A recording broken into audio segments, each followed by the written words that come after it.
Hi everyone, it's Karen Bielhartz from the Centre for Christian Living here, back on the podcast for the first time in 3 years, I think. My goodness, has it been that long? I'm stepping in briefly for CCL Director Chase Kuhn, who is currently on leave, and I'm here to introduce this episode of the CCL podcast. It's about a subject that's very close to my heart, mental health, that is, our emotional, psychological, and social well-being, and all the things that are included in that. Perhaps you've noticed that awareness about issues surrounding mental health has risen sharply in recent years. More and more people, ordinary, everyday people, but also celebrities from all walks of life, have been coming forward, sharing their own experiences of their struggles with depression and anxiety. New articles and books about this topic seem to come out every month. In Australia, Are You OK Day in September has become a national annual fixture. And of course, the COVID-19 pandemic and various lockdowns have led to a sharp decline in mental health around the world. But despite growing awareness, increased activism, and an abundance of information and think pieces, the mental health crisis doesn't seem to be getting any better. If anything, it seems to be getting worse. What's going on here? If the current ways of tackling the problem aren't working, how might we go about addressing it?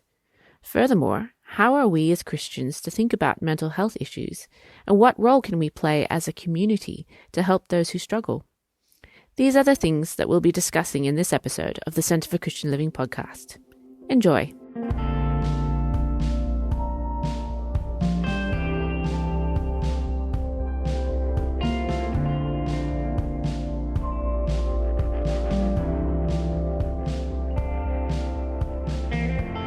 Well, hi, and welcome to the Centre for Christian Living podcast. My name is Paul Grimmond, and I'm the Dean of Students at Moore Theological College here in Sydney, Australia. And I'm stepping in today for CCL Director Chase Kuhn, who is currently on leave. And now for this episode, I'm joined by Dr. Jenny Brown. Jenny is Director Emeritus of the Family Systems Institute in Sydney, which has been providing training and clinical services in Bowen family systems approaches since 2004. She has nearly 40 years of clinical experience in child, couple and family health, and that's also been an area of research interest for her. And she's authored a number of books, including Growing Yourself Up and Confident Parenting. Jenny, welcome to the CCL podcast. Thank you, Paul. Thanks for having me. Not at all. It's a real joy to have you. Now, you've been working hard in just recent times on a set of lectures that you're doing for the new college annual lectures called Nurture, Confronting a Crisis. And if I understand it rightly, at a broad level, you're seeking to ask whether our approach to mental health issues may be in some way contributing to the problem that we're experiencing, as well as perhaps alleviating it. And so to get into that, I just thought I'd ask, what exactly do you think the nature of the problem is? You've used the word crisis in your title. How bad is the mental health situation in our country?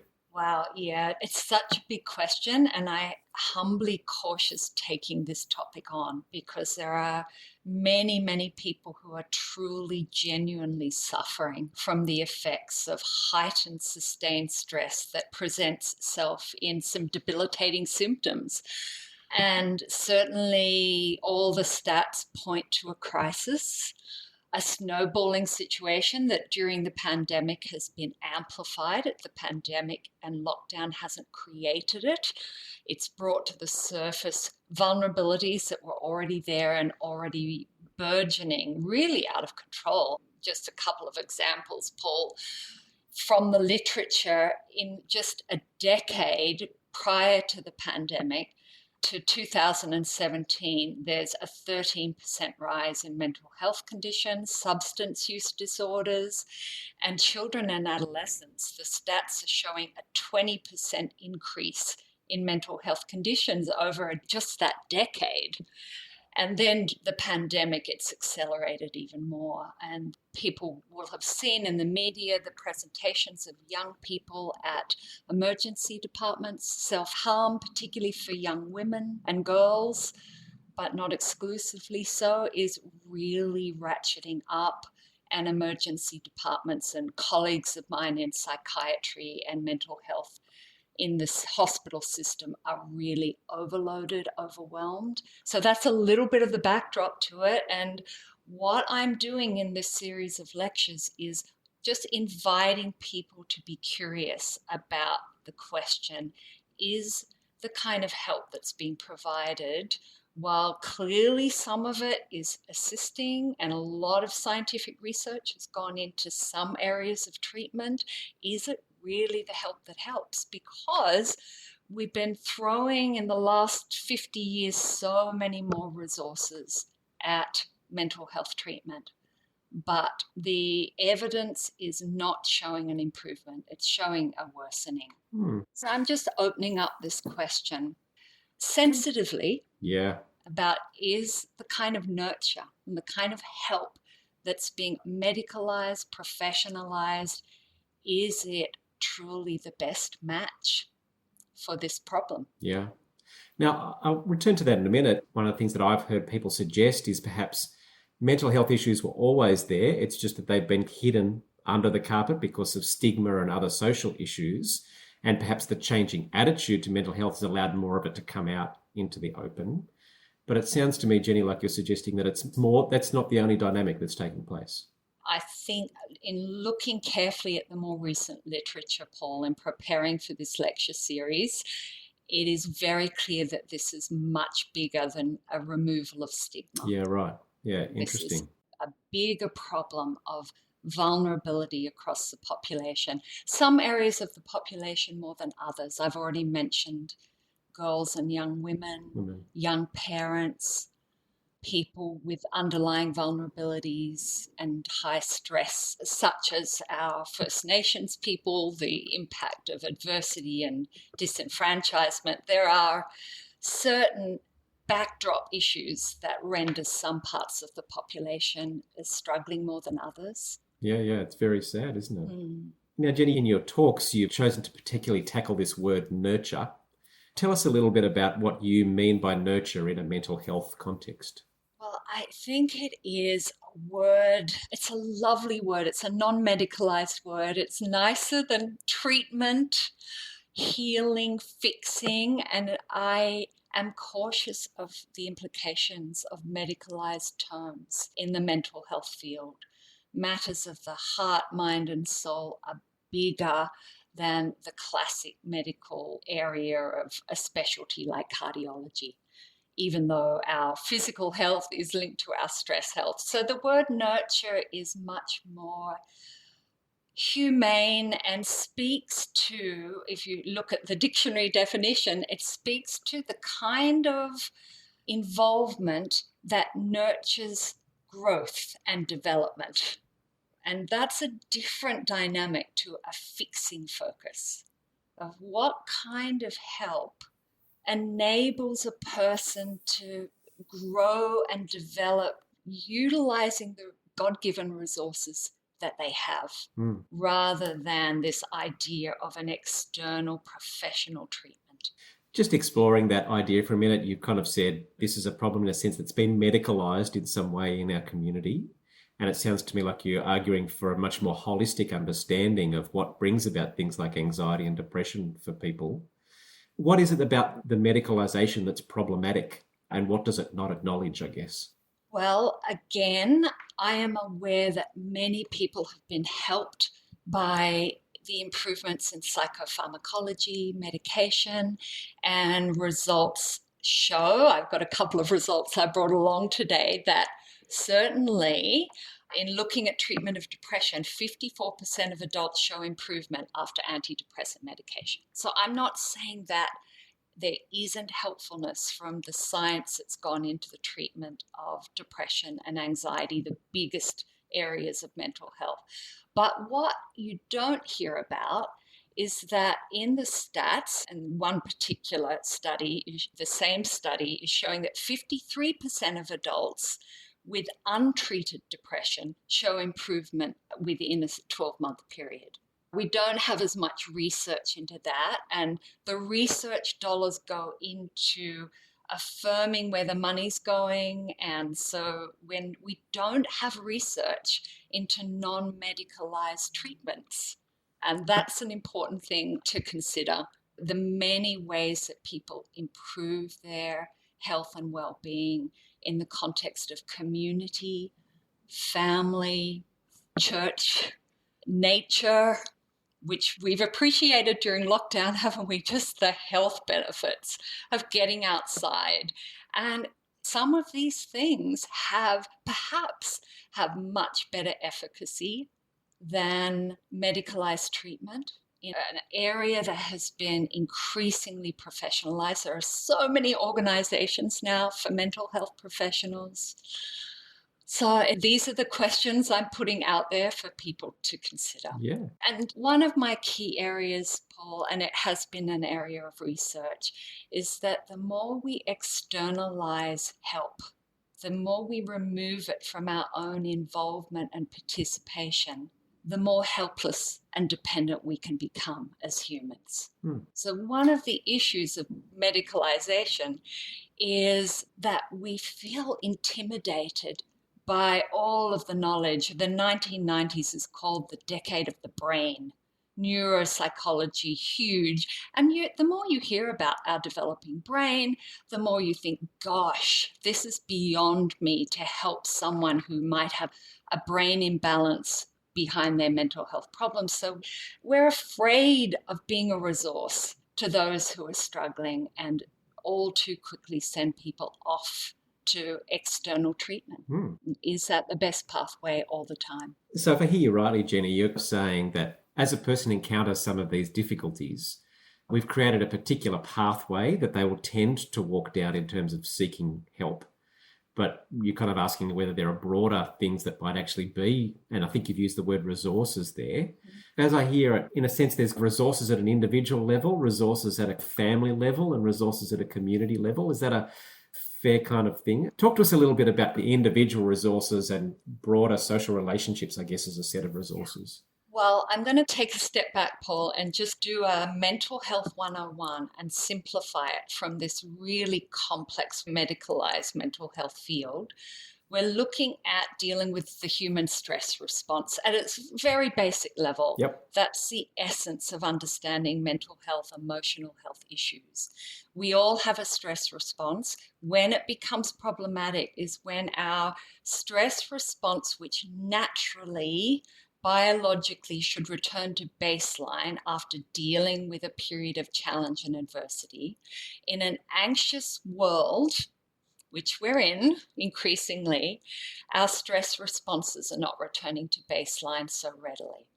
So with that as a backdrop, the pathway to improve mental health and nurture in that field is assisting people to manage stress and adversity more effectively using their own resources. Self-regulation or emotion regulation, the literature, the research literature is really clear that that is a meta factor across all diagnostic categories, the importance of improved emotion regulation. So I hope that little detour helps the audience just think about what kind of environments help people calm down themselves. So something's happened, you've had a fight with your boss at work, or you've had an argument with your spouse, or one of your children's done something foolish and there's a bit of tension or whatever. You're saying we all go through moments like those. In the normal state of events, that'd happen, things would calm back down and your body would get back to normal functioning, whatever that is. But you're saying the kind of world we live in stops us necessarily from returning to that baseline level of healthy, normal stress. Is that right? That's correct. And because the stress of living in an anxious and broken world has been around a lot longer than just modern times, which modernity has added its huge stresses in terms of post-industrial revolution. I could go down a whole track on looking at the history, but one of the things that I value from Dr. Murray Bowen's family systems theory is an appreciation that people are on a continuum of their capacity to manage stress, coming out of different histories of the generations of their family. So we're not at all on the level playing field. So one type of expectation for recovering from stress will not fit all people. And can we live in our families and our communities and in our churches, appreciating that there is a variation of people's capacity to recover from stress. and to have grace and acceptance of that. Some people will not respond as well to particular kinds of nurture and help. Yeah. It will take longer, but everyone can do a bit better. So let's dig further into that nurture idea. What are some examples of the way that nurture might take place, or what might nurture helpfully look like in a situation where someone's struggling with some sort of mental health condition? Yes. Well, another area that I could talk a whole lot about, Paul, is the issue of outsourcing help from the family. Yep. And just how much learning to be together in the family, extended family as well, and the resources of relationship and staying connected is so important to nurture, even difficult family relationships, because that's where we learn to regulate our own emotions. If we never get to deal with the challenge of someone saying to us in a relationship the word no, I'm not willing to do that, and we feel stressed. So much stress comes out of relationship, and learn from childhood, but we can learn it as adults well. Learn to regulate the emotional distress of not getting our own way in relationship, then we're going to be more resilient in managing stress going forward, in managing relationship disruption. It's not going to do us in so quickly. Our sensitivity, like an emotional allergy to relationship stress, is going to be diminished, and that can build resilience. I'm a big one for relationship contexts of building resilience, the nurture that comes from being in relationship, and how when we're in relationships, we can provide the kind of nurture that doesn't get in the way of people finding their own capacities to manage their stress reactions, that we don't over nurture, we don't anxiously jump in and try to fix, which I think is behind one of the issues in the field as a whole, is that this anxious treating and fixing, and it happens in families as well as in the treatment world. But if family members, friends, community members, neighbors, members of a church family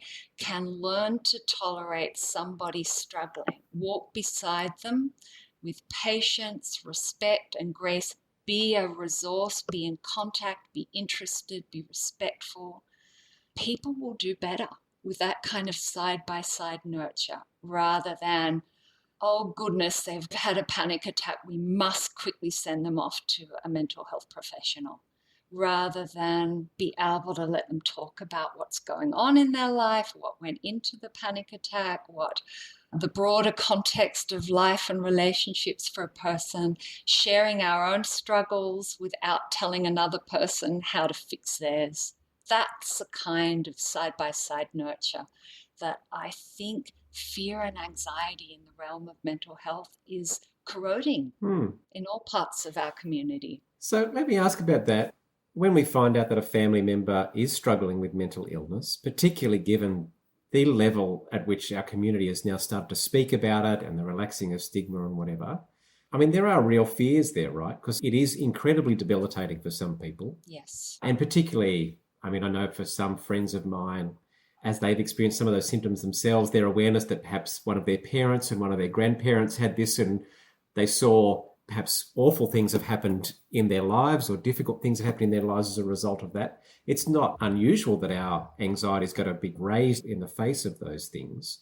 But you're saying that, in a sense, is it just the fact that we feel anxiety, or is it the way that we respond once we feel the anxiety? Oh, that's a really great idea, Paul, the distinguishing the experience of anxiety and the response to anxiety, not just the individual response, but the response of family members. Yep. If they can respond non-anxiously, it's going to be a gift of nurture. I do want to say, when you think of nurture, you've got the nature-nurture debate, and I'm definitely not discrediting that there is a biological basis and vulnerability to many people's mental health symptoms, just as there is for various physical health symptoms. However, it's not enough of a way of explaining the growing mental health difficulties. And I would say that the way that we respond to biological vulnerabilities in our communities, in our families, can really make a difference as to whether people develop debilitating symptoms as a result of their temperament or genetics, or whether they develop more inner capacity to manage stress and manage their symptoms with personal agency rather than dependency on external fixes. I know I'm repeating that theme quite a bit. The other thing is that the medical paradigm is a cause and effect paradigm. This pathogen causes this illness. And in the area of emotional health and well-being, that is too simplistic a paradigm. Hence the systems idea that there are multiple contributions to people not doing well. And in a system, the way a person in a relationship responds to someone with symptoms is a really critical part of their recovery pathway.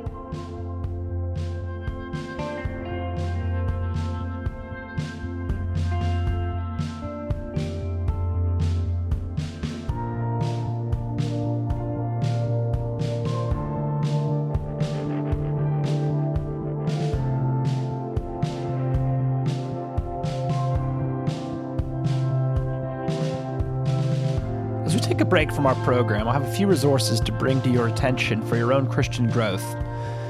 The first focuses on our live events. This year we've been considering the responsibilities belonging to Christian community. If you haven't been keeping up with our events, you can find our past events online where you can watch them, listen to them, or read them. But we're also fast approaching our final event for the year on the topic Raising the Next Generation. Community isn't something that's static. It stretches through time as cultures pass from one generation to another. The Bible has many commands about ensuring that its truth is passed on to the next generation. But as simple as this command is, the practice of raising up children and new leaders can cause great anxiety. At our next event, I'm very pleased that Paul Dudley, the chaplain at Shore School, and Mark Erngy, head of church history at Moore College, will give us some instruction about how we might work to raise the next generation in the Lord. Whether you are young or old, a parent or a friend, all of us need to be taking an interest in seeing the next generation of the church grow to be followers of Christ. So I hope that you'll plan to join us on Wednesday, October 20th for the event. You can register yourself or even your church online at ccl.moore.edu.au. Second, as you continue thinking about your own Christian growth in this next year, I encourage you to consider the wide range of programs available from Moore Theological College. We have options for study for all stages of life and ministry, from the unaccredited PTC to diplomas to degree-level courses. Please visit Moore's website at moore, that's moore.edu.au, to look at the wide range of programs available to help you keep growing in your life and ministry as a Christian. Now let's get back to our program. So can we get just a little bit concrete about that? Give us an example of, you've described an anxious and non-anxious response in a situation where perhaps your teenager comes home and says, I've been feeling really flat, and you start to talk to them and you realize actually there's been a lack of motivation and a lack of engagement with a bunch of things, where there's a broad range here. But what might an anxious response look like, and what might a less anxious response look like? Yeah, it's good to play out an example like that, Paul. I think one example of a really anxious response is a panic and, oh, that's terrible, and I'm going to call up my friend, I'm going to get you help straight away and book you in to see someone to get you fixed. That would be a very anxious response. Another anxious response is the flip side of that coin, which is a sense of denial and avoidance. And you didn't really say that, you've just had a bad day, kind of minimizing it. So it's how to respond at a realistic level. And I think for a person to respond non-anxiously, I'm thinking of a parent hearing that from a child.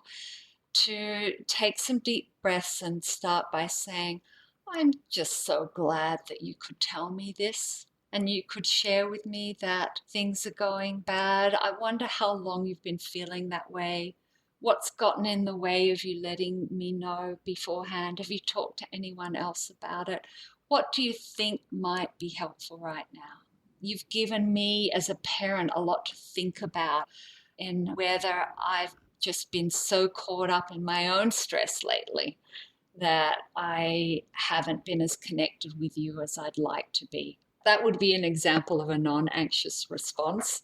And the response that I would love more parents to have is that they ask their young person if they'd like some extra support, and that can be very useful, although it's never useful to push anybody reluctantly into receiving help.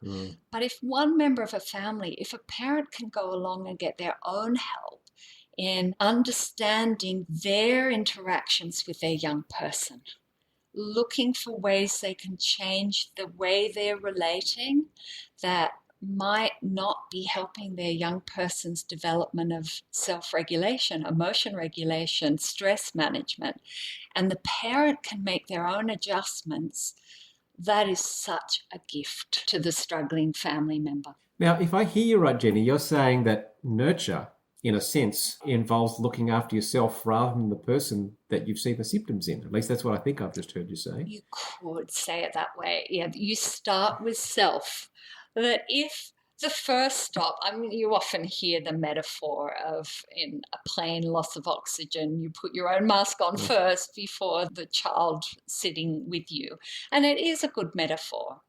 That if we respond anxiously, whatever our typical anxious response is, flight, fight, freeze, or befriend, over function, is a stress response, probably the most common when a family member is struggling.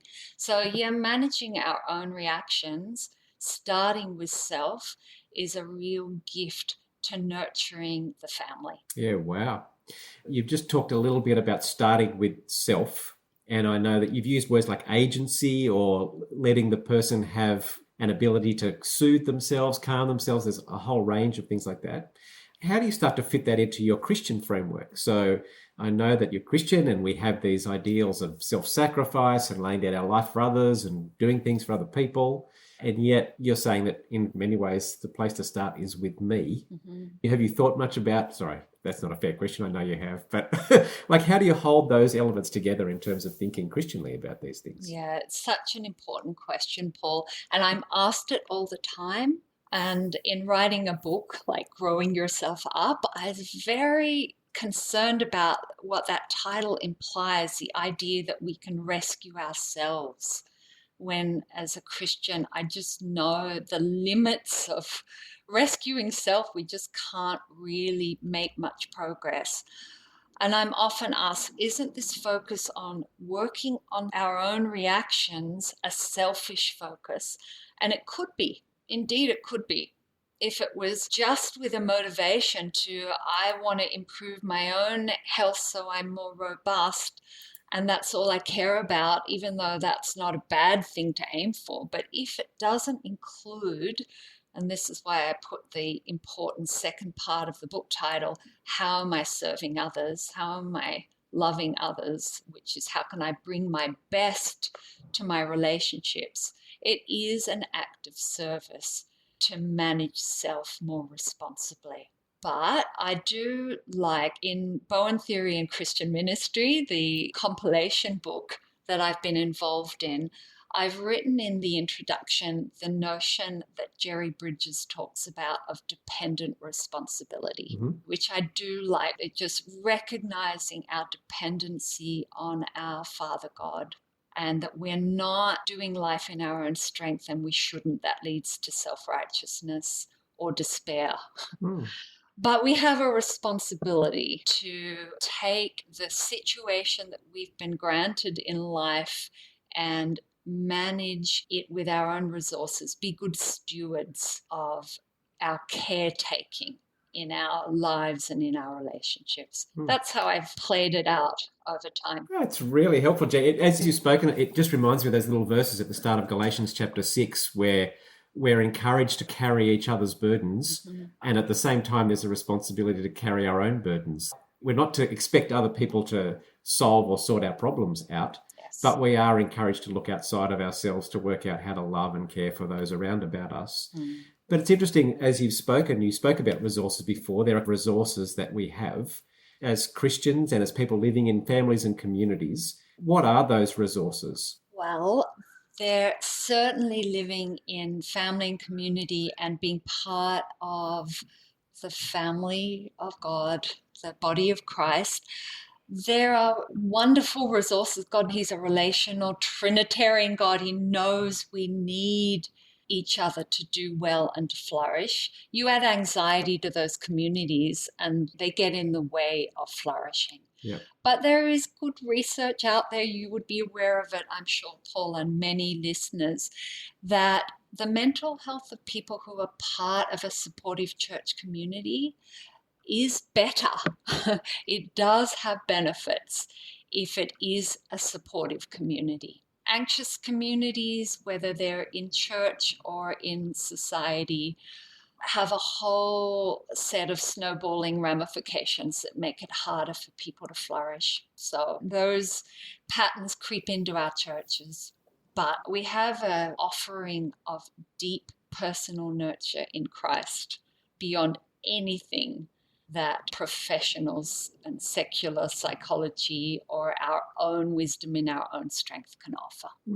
So at that level, for a Christian who's thinking about these things, to see the medical thing as perhaps an element or one resource that can help provide some information and awareness and useful things, but realizing that that's only one element of a person being a person. Yes. And so thinking about how to healthily relate to that person with that as being one resource, a broader set of resources. Yes, I think that's well said, Paul. What I say when I'm training mental health professionals or in supervision, I say, is the way you're working with this person, whether it's a psychiatrist writing a script or a psychologist or a social worker or a counselor having a talk therapy session, I'm asking people to consider the effect of their way of working. Is it allowing a person to solve their own problems, to think through their own issues, to make their own thoughtful decisions? And it's therefore promoting growth in responsibility. So yes, there is a role, and there are some really excellent mental health professionals out there who are committed to being a resource for people's growth. Many. Yeah. So it has its place. I'm not suggesting that we close up all of the mental health treatment programs. That would be a disaster. But I am inviting us to rethink the kind of help that is on offer and the community as a whole, how quick we are to just rush people off to treatment and not stay alongside them along the way. So I always ask clinically, if a Christian comes to see me for some counseling, I'm always asking, who have you asked to be praying for you right now? So they're mobilizing the resources of their natural community rather than just diverting them to a fairly artificial relationship that they're paying for that's only 1 hour. It shouldn't be the main nurturing resource. And I'm also concerned about every family member having a different counselor or psychologist rather than seeing the family as an interconnected system. So you mentioned before, Jenny, you said even staying in the family, even if it's uncomfortable, can be good for you. For those of us who experience our families as difficult, or, the words like toxic and things get thrown around fairly readily sometimes. Yes, they do. What does it mean to stay as part of a family where it's not always straightforward or comfortable or easy? Any reflections on that? Yes, and I think it applies in our churches as well in terms of practicing increasing our capacity to be in relationships where there's anxiety. We all know about exposure therapy for phobias like flying or spiders. You gradually increase your exposure. If you avoid forever, your phobia increases. So can you see the parallel with relationships? Yeah, it's interesting, isn't it? So it's about gradually learning to observe self and think, what can I change about my reactions in this relationship? How can I take my focus away from just blaming another or trying to fix another and notice the ways I respond? How can I think about the challenges I present for the person who I find difficult, but how am I being difficult to them? That's the work of building more resilience in relationships. Yeah. Gradually, over time. They're pretty scary questions to ask, Jenny. Yes, I know. I know. They are. They're uncomfortable. What difficulties do I present to another person in relating to them? What does it mean? And I think for me, as I've engaged with some of those ideas and things, working out what it means for me to believe and desire certain things and have other people that I love who believe and desire slightly different things from me, and what does it mean to stay in healthy relationship there? It's not something that happens overnight, is it? It's not. It is a workout for sure, Paul. And I think it takes courage. It takes tolerating the inevitable discomfort and anxiety that comes with that. But not all anxiety is bad anxiety. Anxiety of growth, of taking risks outside of our comfort zone is a good kind of anxiety. Yeah, right. And appreciating that learning how to manage ourselves differently in our families to the ones we grew up in, that's not going to happen overnight. It's a slow and steady journey. And I really respect the courage and persistence and patience it takes for people to work on this. But it has some rewards. That's why I've been working on it for many, many years in my own life. I see the benefits, not just for myself and for the people I care about. Yeah. I mean, from the point of personal testimony, working on some of these things, I have a history of anxiety, and I know that wrestling with some of these ideas, God hasn't made me anxiety free, unfortunately, although sometimes I wish that was the case. But I do notice that my experience and response to anxiety now is very different to what it was 10 or 15 years ago. And it's some of these skills about understanding yourself and others and emotional regulation and those kinds of things. It's just tricky, isn't it? Because it does take time and it's effort and it's slow. And particularly the desperation of being in that space makes you feel like you want it fixed instantly. But there is a truth that very rarely is the mental health space fixed quickly. Is that fair? I think it is fair. I think you can get some symptom relief fairly quickly, but is that going to sustain and truly nurture resilience because of just the next stressor that's around the corner? Yeah, right. And I think symptom relief is great. If it's constructive symptom relief, I mean, we've got so many symptom relieving activities that are quite destructive. They do quickly relieve symptoms, many addictions, impulsive things, social media, porn, alcohol, shopping, the list goes on and on. They are quick fixes to feeling anxious, and they're destructive. There are some constructive symptom relief exercises, mindfulness, good breathing techniques, medication for some, doesn't help everyone. Symptom relief, if it provides a platform for doing the patient long-haul work of increased capacity to manage stress and be connected in relationships and deal with differences with other people. If symptom relief provides that platform, that's a great partnership. Yeah, wow. Now, Jenny, if listeners are interested in exploring these ideas a little more, you're doing these 3 lectures, as I understand, the 5th, the 6th and the 7th of October. Yes. 7:30 p.m. in the evening. You can register for those for free through the New College website. So I'll give that to people. It's New College, one word, .unsw.edu.au. That's New College, one word, .unsw.edu.au. And you could register and log on and listen. Just for people who are logging on, 3 talks, a brief synopsis of the key things you're trying to cover in that space? Well, the first lecture is Nurture of the Individual. So just looking at understanding the mental health crisis for individuals. Then second lecture, probably the area that I've spent the most time in my professional life is looking at nurture in the family, particularly looking at parents and children of any age. And you're probably aware, Paul, that I'll be talking about my own research in that lecture and the development of a parent support program, Parent Hope Project. And the third lecture looking at nurture in community and in particular in the church. So we've covered a lot of little snippets of each 3 lecture today. Yeah, but I mean, it's such a deep and rich area to think about.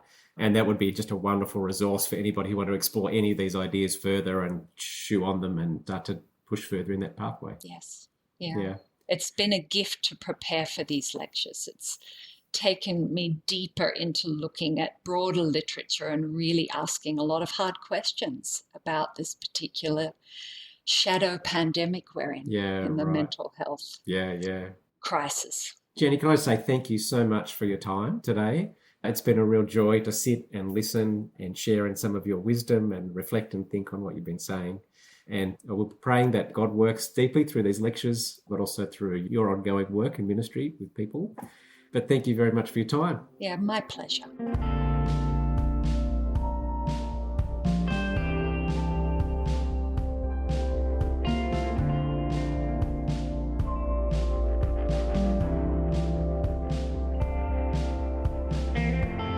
To benefit from more resources from the Center for Christian Living, please subscribe to our podcast. You also might like to visit ccl.more.edu.au, where you'll find a host of resources including past podcast episodes, videos from our live events, and articles published through the Center. On our website, we also have an opportunity for you to make a tax-deductible donation to support the ongoing work of the Center. We always benefit from receiving questions and feedback from our listeners, so if you'd like to get in touch, you can email us at ccl@more.edu.au. As always, I would like to thank Moore College for its support of the Center for Christian Living, and to thank my assistant Karen Bielhartz for her work in editing and transcribing the episodes. The music for our podcast was generously provided by James West.